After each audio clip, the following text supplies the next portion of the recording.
안녕하세요. 저는 일단 32살 박재현이라고 합니다. 일단 저는 이제 2008년도 일단 12년 전에 제가 20살 때죠. 20살 때 처음으로 이제 엄청 고열이었어요. 엄청 열이 막 많은데 병원을 갔더니 작은 병원을 갔더니 큰 병원을 가라. 큰 병원을 갔더니 이제 림프구성 백혈병이다라고 이제 진단을 받고 너무 청천벽력 같은 소식이었죠. 왜냐하면 저는 이제 중학교 때부터 대학교 때까지 운동선수로서 누구보다 이제 운동도 많이 하고 이렇게 건강하게 혹은 이제 운동량도 많았는데 이런 결과가 저로서는 이제 받아들일 수가 없는 거죠. 아무튼 이렇게 진단을 받았으니까 빨리 현실을 직시를 하고 어떻게든 이겨내야겠다라고 이제 마음을 먹는데 병원에서는 이제 항암 치료를 받아야 된다 해서 이 섭생의 인연은 예전부터 있었어요. 하지만 그때는 이제 막상 이런 거를 진단을 받으면 병원 말을 거의 90% 듣기 마련이더라고요. 저희 가족도 모두 일단 1차를 맞았죠. 근데 결론적으로 말했을 땐 그 1차를 맞은 게 가장 큰 실수였던 것 같아요. 제 지금 생각에는. 근데 이건 지극히 저의 상황과 생각이기 때문에 너무 이제 치우치지 쳐서 들으실 필요는 없고 1차를 일단 맞으니까 가장 센 게 1차라고 하더라고요. 그래서 1차를 맞자마자 속이 엄청 메스껍고 손톱 빠지고 머리 당뇨에 빠지고 이러면서 병원에서 투병을 한 3, 4개월 받았죠. 그래서 이제 2차를 맞아야 된다. 2차를 맞아야 된다고 했을 때 자신이 없는 거예요. 그래서 2차를 맞기 전에 이제 부모님이 이제 섭생과의 이제 꾸준한 이런 그 왕래로 인해 섭생을 한번 가보자 해서 이제 가서 처음으로 이제 원장님을 만나게 됐어요. 그래서 원장님께서의 그 눈빛과 그 확신 때문에 사실 어딜 가도 뭐 내노라는 한의원도 가고 어디 병원도 가고 하지만 그들이 이렇게 뭔가 확신을 하진 않더라고요. 그냥 그렇게 하지만 이것도 하세요. 뭐 약물도 하지만 이것도 하세요. 항상 이렇게 약간의 책임 회피로서 저는 느껴진 거예요. 그러면 어느 하나도 저는 믿고 갈 수가 없는 거죠.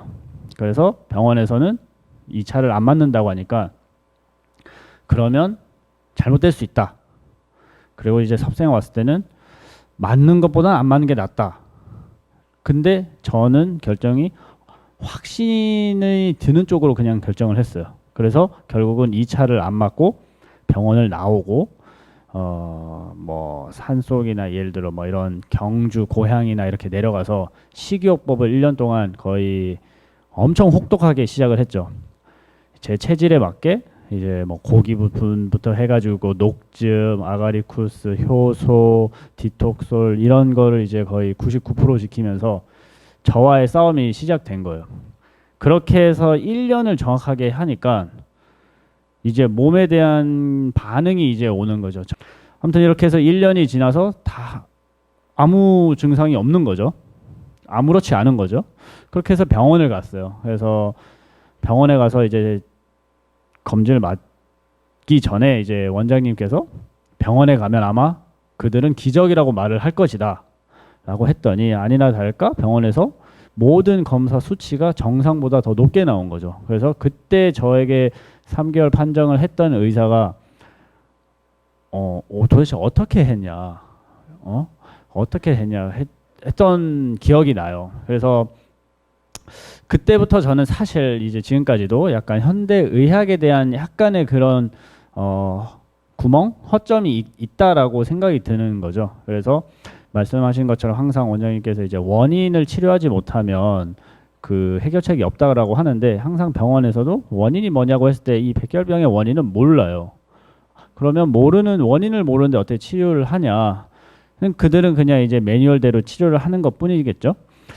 아무튼 이제 이렇게 하면서 지금 12년이 지나면서 병원을 그때 한 번 가고 지금까지 안 갔어요. 그래서 뭐 지금쯤은 약간 궁금은 하죠. 제가 이제 미국이나 이렇게 있을 때 혼자 차려 먹어야 되는데 근데 또 그때 돼선 되긴 하더라고. 어떻게든 되게 그냥 비우는 거죠. 아예 안 먹겠다라고 생각을 하고 그러면 뭐 굳이 나중 돼서는 이게 적응이 되더라고요. 그런 식으로 이제 지금까지 이렇게 하고 있는데 12년 동안 어떻게 보면 섭생이라는 그 식이요법이라는 그게 제 몸에 거의 한 90% 장악을 하고 있는 거잖아요. 뭘 먹을 때마다. 근데 이제 사실 제가 12년이면 제가 20살부터 지금 32살까지인데 누구보다도 술도 많이 먹을 시기에 맛있는 걸 먹으러 다니는 시기인데 이거 참는 게 정말 힘들었어요. 근데 가장 좋은 거는 그런 것 같아요. 처음에는 정말 90% 살기 위해서 지켰다면 지금은 내가 이거에 안 맞는 거다라는 것만으로도 되게 도움이 되더라고요. 지금은 사실 이제 섭생이라는 걸 이제 오랜 기간 동안 하고 나니까 그렇게 막 다른 병들이나 암 같은 것들이 그렇게 막 두렵다는 생각은 없어요. 예. 저 같은 경우는 이제 혈액암인데 혈액암 같은 경우가 정말로 뭘 잘라낼 수도 없고 어떻게 할 수가 없는 부분이잖아요. 그래서 뭘 하나 먹으면 죽는다는 생각을 했었어요. 뭐 고기 먹으면 죽고 뭐 하면 죽고 그런다는 생각으로 처음에는 하니까 지금의 이 결과가 나오지 않았나라는 생각이 들고 지금은 사실 누구보다 규칙적인 생활을 살고 있죠. 그냥 이게 이제 좋고 이렇게 사니까 사람들이 더 인정해주고 하는 것 같더라고요. 하다 보니까 지금은 저의 몸에 대해서 누구보다도 제일 잘 알게 되고 몸이 나한테 항상 신호는 주지만 우리가 그 신호를 못 잡는 것뿐이지 그거를 무시만 안 하면 초기에 다 잡을 수 있는 게 아닌가. 그래서 뭐 암도 그렇고 저희가 뭐 원장님이 항상 말씀하셨지만 암을 진단을 받고 내가 어떻게 살았는지를 돌이켜 보면 사실 뭐 거의 90%가 다 문제인 삶을 살고 있다라고 보잖아요, 현대인들이. 그런 것만 안 하면 사실 뭐 병이 날 이유가 없다라고 생각을 해요, 이제는. 전 좀 매를 빨리 맞았다라고 생각을 하고 앞으로의 뭐 30대 후반, 40대, 50대도 그렇게 하고 저도 20살 때 그렇게 했으니까 저보다 더 사신 여러분들은 더 능순하게 노련하게 해내실 수 있지 않을까라는 생각을 하면서 네, 이 자리를 마치겠습니다.